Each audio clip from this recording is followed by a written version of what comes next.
Harus tetap waspada. Amsal 4 ayat 23. Jagalah hatimu dengan segala kewaspadaan, karena dari situlah terpancar kehidupan. Jemaat terkasih, Kementerian Kesehatan meminta masyarakat tetap hati-hati dan waspada terhadap penularan COVID-19. Meski Organisasi Kesehatan Dunia atau WHO resmi mencabut status kedaruratan kesehatan global pada Jumat 5 Mei 2023. Juru bicara Kemenkes Muhammad Syahril mengatakan virus tersebut akan tetap ada dan hidup berdampingan dengan manusia. Dalam pengumuman kemarin pun, WHO tetap meminta masyarakat tetap hati-hati. Syahril mengungkapkan kehati-hatian perlu tetap diterapkan mengingat Indonesia tengah mengalami kenaikan kasus COVID-19.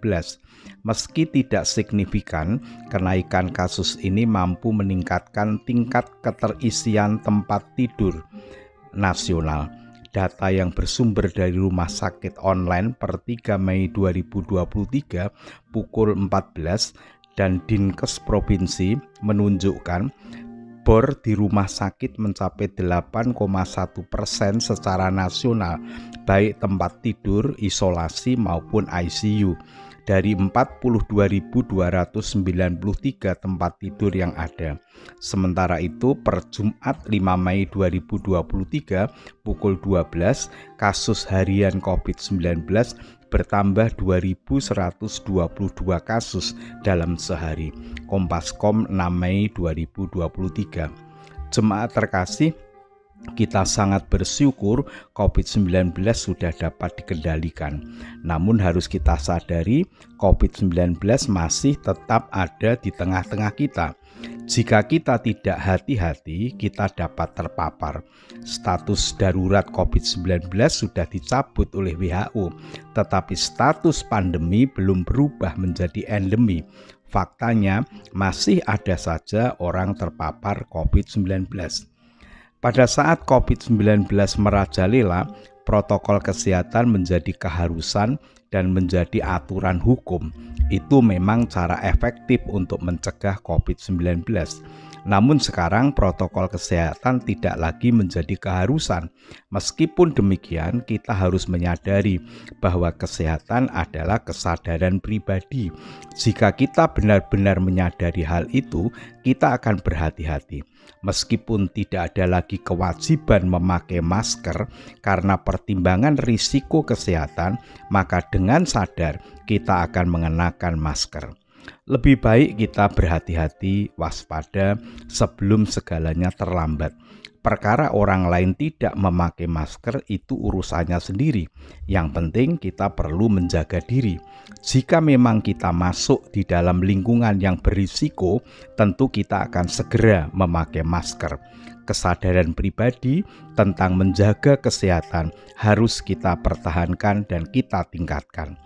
Penulis Amsal menyatakan kewaspadaan akan memancarkan kehidupan.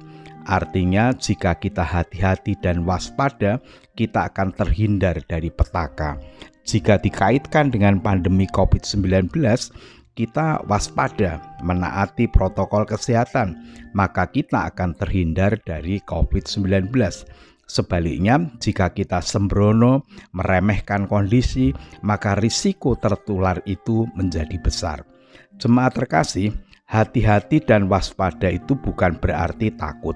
Waspada itu kesiapsiagaan menghadapi kemungkinan buruk. Karena waspada kita berani keluar dari rumah, mengikuti kegiatan bersama banyak orang, tetapi tetap menaati protokol kesehatan. Sedangkan takut itu tidak berani berbuat apa-apa, hatinya hanya dikuasai oleh ketakutan. Sebenarnya menaati protokol kesehatan bukan hanya berurusan dengan COVID-19. Hidup sehat seharusnya menjadi gaya hidup kita dalam rangka menjaga kehidupan. Ketika kita peduli dengan kesehatan hidup kita, sebenarnya kita sedang mensyukuri dan menghormati Tuhan yang sudah menciptakan kita dengan sempurna. Salam sehat, salam bahagia, Tuhan Yesus memberkati. Mari kita berdoa. Allah yang Maha Kasih yang kami yakini hadir dan berkarya di dalam Allah Bapa, Allah Anak, dan Roh Kudus. Kami bersyukur sebelum kami beristirahat, Tuhan memperkenankan kami menerima dan menggumuli firman Tuhan. Kembali Tuhan mengingatkan agar kami tetap waspada dan berhati-hati meskipun status darurat COVID-19 sudah dicabut. Kami tetap menjaga hidup kami dengan kehidupan yang sehat. Kami berdoa untuk seluruh warga jemaat, kiranya Tuhan berkenan memberikan kehidupan yang damai dan sejahtera. Kami menyerahkan berbagai pergumulan kehidupan yang kami alami. Ada di antara kami sedang menderita sakit, Tuhan berkenan menyembuhkannya. Ada yang sedang mengalami duka cita dan beban berat kehidupan, Tuhan berkenan menolong kami. Sebentar lagi kami akan beristirahat, kiranya Tuhan berkenan menjagai kami. Jika esok hari Tuhan masih memberikan kesempatan kepada kami untuk melanjutkan kehidupan ini, kiranya Tuhan memberikan kekuatan kepada kami agar kami dapat menjalani kehidupan ini dengan bermakna. Ampunilah segala dosa kami, di dalam nama Tuhan Yesus Kristus kami berdoa. Amin.